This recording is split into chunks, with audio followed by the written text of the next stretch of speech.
का? नाही, मगापासून बघते तुझं लक्ष फोन मध्येच आहे. कोणाचा महत्वाचा कॉल येणार आहे का? नाही, असं काही नाहीये. ते शेफ या आले. तुमच्यासाठी भाजी आणली. काय रे, कुठे होतास आज? उशीर का झाला तुला? ते काय झालं, हेड ऑफिस मधून ना ऑर्डर उशीर आली, त्यामुळे मला उशीर झाला आणि त्यात भाजी शोधायला ना लय गडबड झाली. अशी काय ऑर्डर आहे? पडवळ. तुम्हाला बाजारात पडवळ शोधायला एवढा वेळ गेला?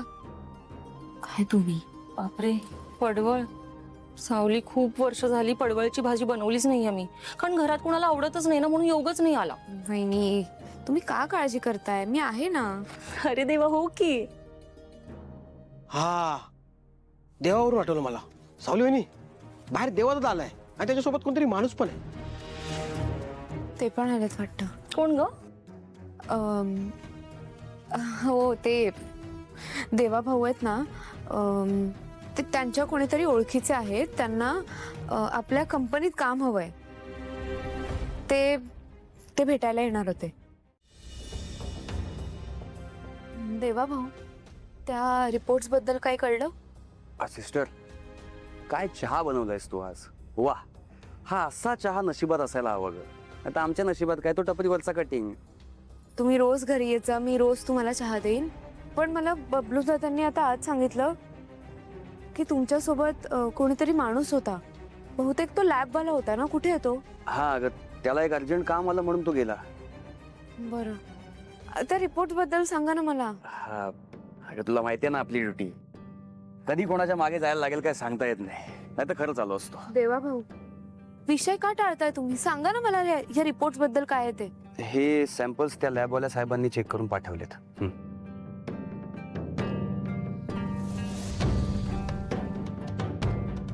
यात काय लिहिलंय हे कसं कळेल? सिस्टर, डोंट वरी, आता देवा आलाय ना घरी, मी सगळं सांगतो. पण मला आधी सांग, अमृता वहिनी अजूनही रेग्युलरली हे औषध घेतात?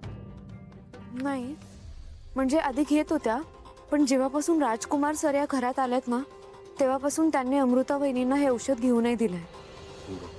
पण मला असं वाटतंय की ऐश्वर्या मॅडमने मला एकदा हे औषध दिलंय. काय? मग तू पुन्हा हे औषध घेतलं नाहीस ना? नाही, पण असं काय आहे त्यात? थँक गॉड, ते सांगतो तुला. पण नशीब अमृता वहिनीने हे औषध घ्यायचं टाळलं. अमृता वहिनींना किती त्रास झाला असेल या औषधामुळे. त्रास? कसला त्रास? सिस्टर, हे औषध प्रेग्नन्सी पुढे ढकलण्याचं औषध.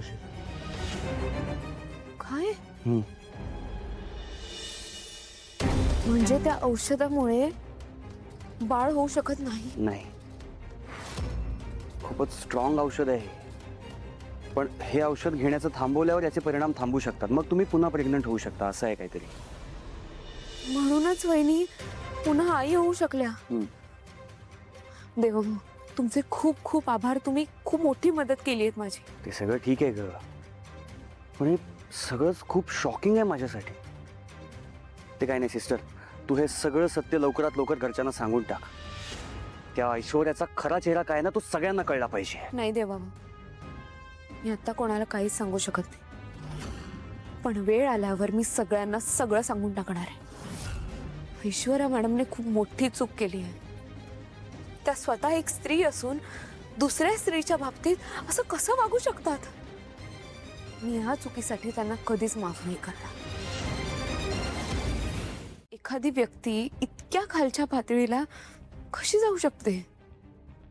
कोणतंही पाप करताना त्या व्यक्तीला भीती का नाही वाटत? सावली, काय झालंय? कुणाबद्दल बोलतेस तू? भैरवीजींनी काय केलं का? त्यांच्याबद्दल नाही बोलत आहे मी ऐश्वर्या मॅडम बद्दल बोलते. सापडली कधी? काय केलंय तिने? हे सापडलेत, पण आता असं वाटतंय की ते सापडल्याच नाहीत ना तर खूप बरं होईल. अरे सावली, काय झालं? असं का बोलतेस तू? हा, काय केलंय तिने? सांग मला. तुम्हाला आठवतंय आपण काल त्यांच्या खोलीत शोधाशोध करत होतो तेव्हा ही औषधाची डब्बी सापडली होती. मग? मी ही डब्बी देवाभाऊंच्या मदतीने लॅबमध्ये चेक करायला दिली होती. मग त्याचे आज रिपोर्ट आलेत. काय आहे त्या रिपोर्ट्स मध्ये? इतकी वर्ष ऐश्वर्या मॅडम अमृता वहिनीनं बाळ होण्याचं औषध देत होत्या. ते बाळ होण्याचं औषध नाही, बाळ न होण्याचं विष होतं.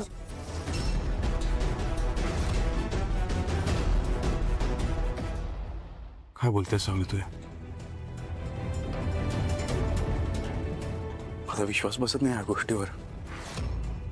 माझ्या ऐश्वर्या वहिनी एवढ्या खालच्या पातळीवर जातील असं वाटत नाही मला. अगं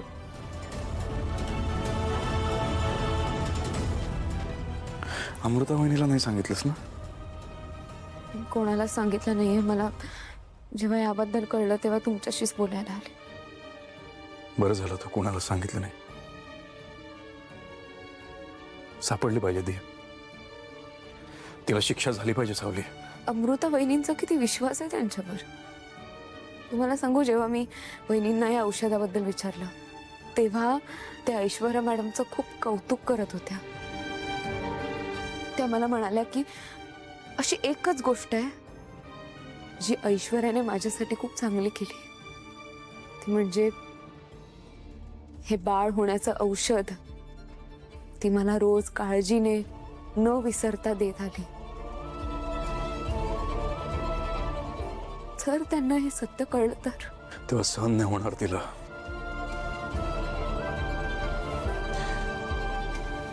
कुणाला सांगायचं नाही. ऐश्वर्या जेव्हा परत येईल ना तेव्हा आपण सांगू सगळ्यांना. तोपर्यंत ही गोष्ट कुणालाच कळता कामा नये. कळलं? हे कुणाला सहन नाही होणार सावली.